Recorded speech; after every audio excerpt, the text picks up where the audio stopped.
അഭിനന്ദിക്കാറുണ്ടോ? മറ്റുള്ളവരുടെ വിജയത്തിൽ അവരെ ചേർത്ത് പിടിച്ച് അല്ലെങ്കിൽ ഒരു കൈ കൊടുത്തുകൊണ്ട് അവരെ അഭിനന്ദിക്കാറുണ്ടോ? വാക്കുകൾ കൊണ്ട് നമുക്കതിന് സാധിക്കാറുണ്ടോ?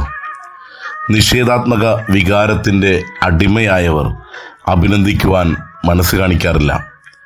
സുഹൃത്തുക്കളുടെ വിജയത്തിൽ പോലും അഭിനന്ദനം പ്രകടിപ്പിക്കുവാൻ കഴിയാത്തവരായി നാം മാറുന്നുണ്ട് ചിലപ്പോഴെങ്കിലും.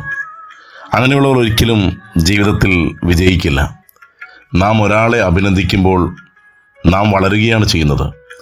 നാം അഭിനന്ദിക്കാതിരിക്കുമ്പോൾ നന്മയും വിജയവും നമ്മിലേക്ക് ആകർഷിക്കപ്പെടുകയില്ല എന്നാണ് പറയുന്നത്. സ്വന്തം കഴിവുകൾ കണ്ടെത്താനോ അതുവഴി ഉയരാനോ കഴിയാതെ വരുന്നു എന്നതാണ് ഇതിൻ്റെ അനന്തരഫലം.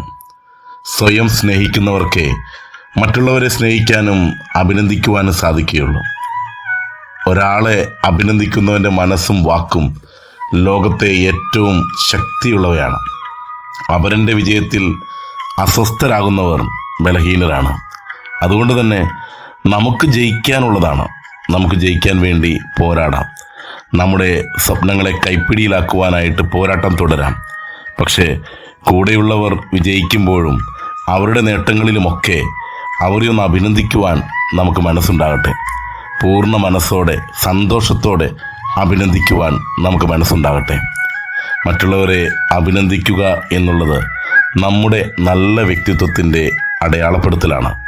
അതുകൊണ്ട് തന്നെ പരസ്പരം പ്രോത്സാഹിപ്പിക്കുവാനും അഭിനന്ദിക്കുവാനും ഒരല്പസമയം നമുക്ക് കണ്ടെത്താം. നല്ലൊരു ദിനം കാത്തിരിക്കുന്നു. ആസ്വദിക്കാം. നേരുന്നു ശുഭദിനം.